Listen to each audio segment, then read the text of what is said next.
There lived and prospered a grandpa and grandma.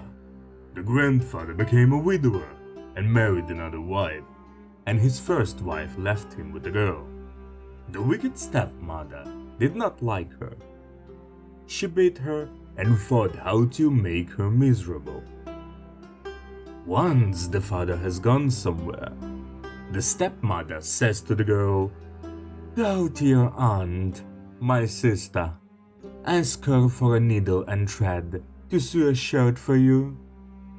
And this aunt was bone-legged Baba Yaga. The girl was not of a fool kind, but first went to her own aunt. "Hello, auntie." "Hello, darling. Why did you come?" "Mother sent me to her sister to ask for a needle and thread to sew a shirt for me." The aunt teaches her, "Listen carefully, niece. There will be a birch tree lashing in your eyes. You tie it up with a ribbon. There the gates will creak and slam. You pour oil under the heels. There the dogs will bite you. Throw them a loaf of bread. There the cat will tear your eyes. You give him the ham." The girl left. She went, she walked, and she arrived. There stands a hut, and in it Baba Yaga sits with a bone-legged and weaves. "Hello, auntie." "Hello, dear. Mother sent me to ask you for a needle and thread to sew a shirt for me." "I see. You shall sit and begin to weave."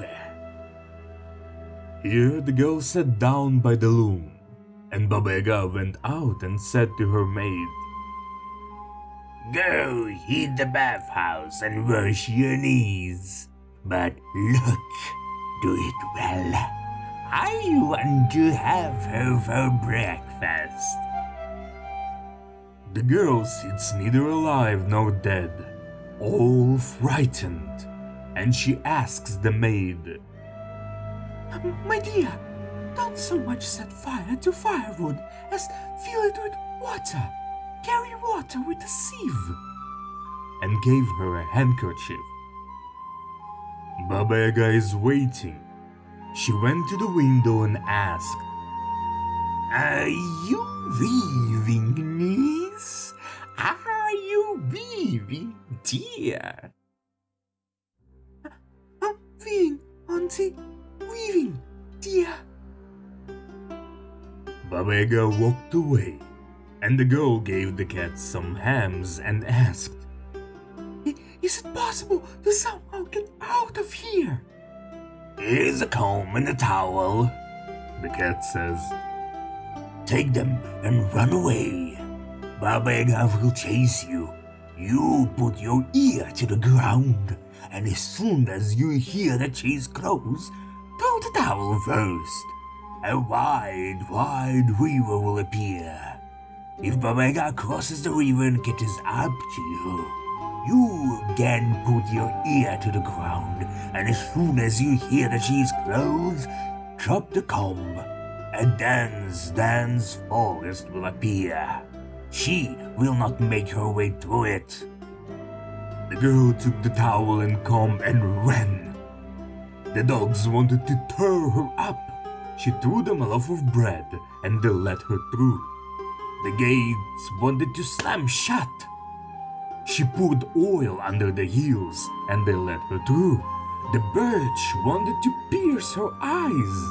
She tied it up with a ribbon and she let her through. And the cat sat down at the cross and weaved, not so much weaved how much he messed up. Baba Yaga went to the window and asked, "Are you weaving, niece? Are you weaving, dear?"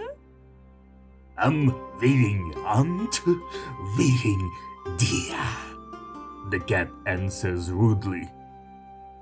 Baba Yaga rushed into the hut, saw that the girl had left, began beating the cat and scolding him why he hadn't scratched out the girl's eyes. I have been serving you as long as I remember, says the cat. You didn't give me a bone, but she gave me ham. Baba Yaga pounced on the dogs, on the gate, on the birch tree, and on the maid, scolded and beat everyone.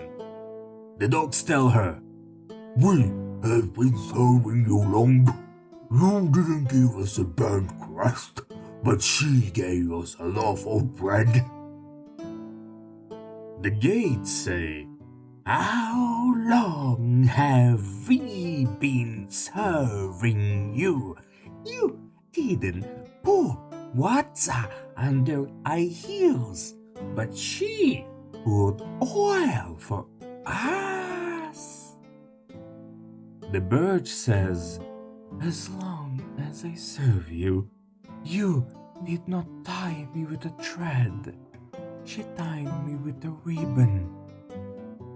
The maid says, "As long as I've been serving you, you did not give me rags, but she gave me a handkerchief." Baba Yaga, the bone leg, quickly sat down on a mortar, stumped the pestle, swept the broomstick, and set off in pursuit of the girl. Here the girl bent her ear to the ground and heard that Baba Yaga is chasing, and she is close. Took and threw down a towel. The river has become so wide. Baba Yaga came to the river and gritted her teeth in anger. Returned home, took her bulls and drove them to the river. The bulls drank the whole river clean. Baba Yaga set off in pursuit again. The girl bent her ear to the ground and hears that Baba Yaga is close.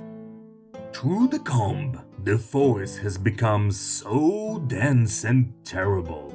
Baba Yaga began to know it, but no matter how hard she tried, she could not know it and turned back. And the grandfather has already arrived home and asked, "Where is my daughter?" "She ran to her aunt," says the stepmother. A little later, the girl ran home. "Where have you been, daughter?" the father asks. "Oh, father," she says, "so and so. My mother sent me to my aunt to ask for a needle and thread to sew a shirt for me. But my aunt, Baba Yaga, wanted to eat me." "How did you leave, daughter?" "So and so," says the girl. When the grandfather found out all of this, he became angry with his wife and shot her. And he and his daughter began to live and make good money. And I was there, drinking honey and beer. It ran down my mustache. It did not get into my mouth. Subscribe. Twitch Prime, subscribe. I don't have Twitch, just subscribe.